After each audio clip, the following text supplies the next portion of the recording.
How would you define it? I don't know.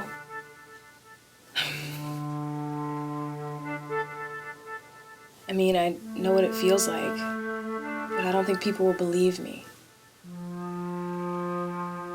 Why would no one believe you? Because we were dating.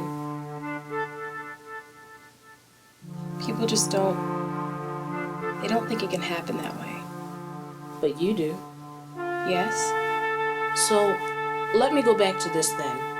How would you define it? Sexual assault? I agree with you. Considering the details, he pulled down your dress and put exposed parts of himself on you. It's just good that you can talk about this. Yeah, but I went over there. He picked me up just to have lunch, maybe watch a movie, and then he was on top of me. Which you said no to. I did, but he kept pressuring me. He did that, and I guess I just tried to ease him out of it.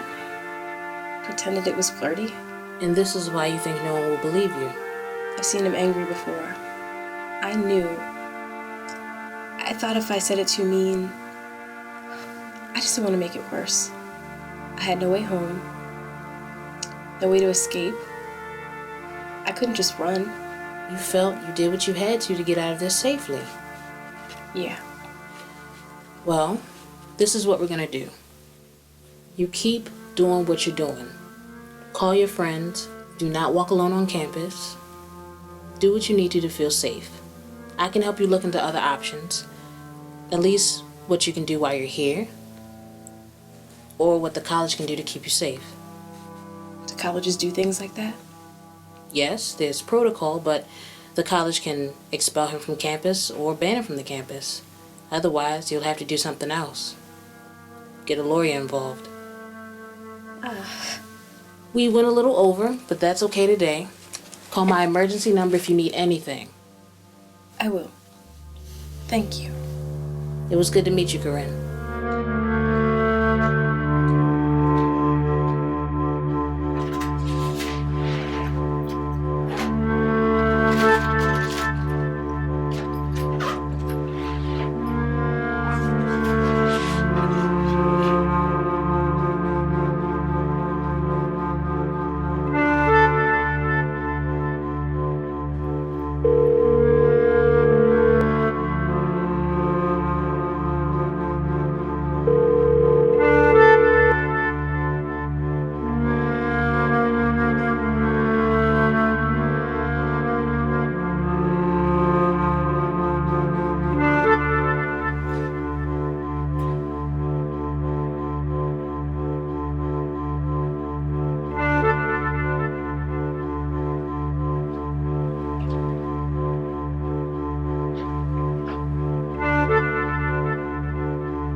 Hey. Hey, sorry, I was in class. What's up? Oh, I forgot. I was just wondering if you were on campus. Yeah, I'm near the recital hall. Where are you? By the fountain. Is Jim there? No? Should he be? No, he's on academic watch. I need to talk to you real bad. Yeah, definitely. I'm here for you. Okay, I'll come to you. Okay. See you. Bye.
Hey.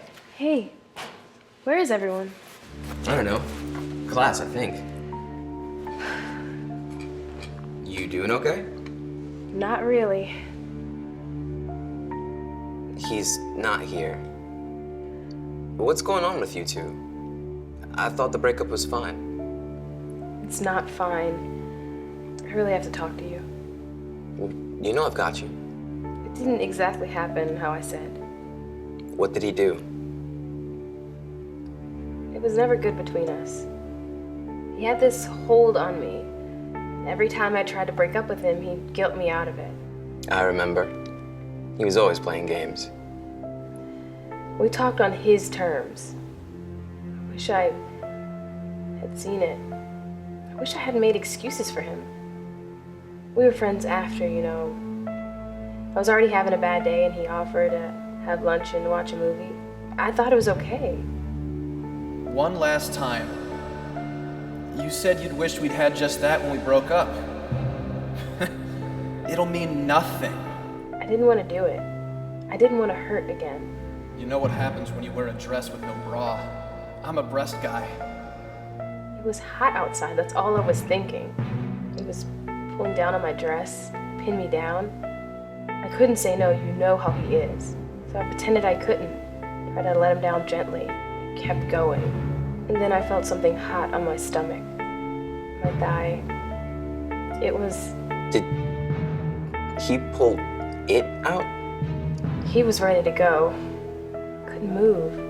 We were alone. Didn't have a way home. I said I couldn't again. And then he got irritated. And then someone came home. And he shrugged it off like it was nothing and drove me home. Did he hurt you? Not in the bruised way. Shit. If you need anything. Just someone to walk to classes with me. Yeah, okay. Anything, Shit. But he's so cool, though. It's hard to believe he'd do something like that. And you felt he didn't understand what you were going through. No, I don't know. It was just a terrible thing to say to me. You have a right to feel that way. The statement lacked tact. But he said he'll walk with me to classes and all that, which I'm glad for. Or at least he said he would. But he's been kind of busy this week. Campus safety is always available to escort you to classes, remember. I'd rather not have to worry, you know? Did you ever get a hold of them yet? They said the most that they can do is ask you two to stay away from each other if you don't have a restraining order. The other option is to have a judiciary review, and he has the right to read your statements and know that you made them. I'm sorry, I couldn't give you better news. The school has to consider their own liability when accusations are made against students. I get it. We can talk about the next step if you'd like. Or we can talk about your studies. You mentioned missing some classes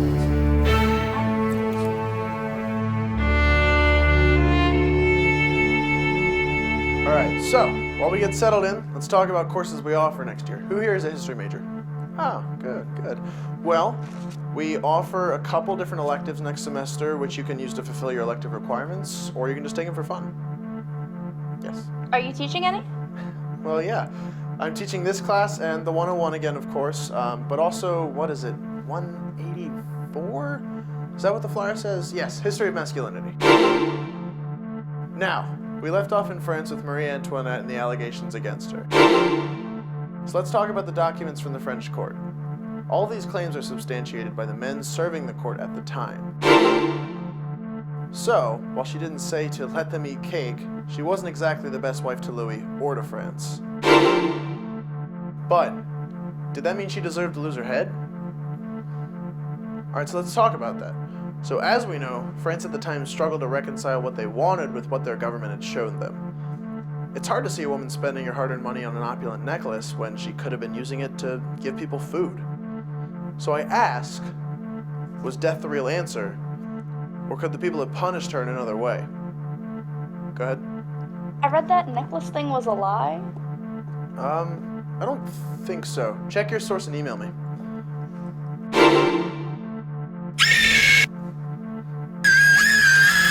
Now here's where I want to stop and talk about another incredible figure. It's crucial to understand him because then you'll really get a handle on what the men after the revolution were trying to accomplish. So, here is the death toll of all of the various parties in France at the end of the revolution. When we look at everything, what can we draw from it? Who really lost the most? Did they deserve it?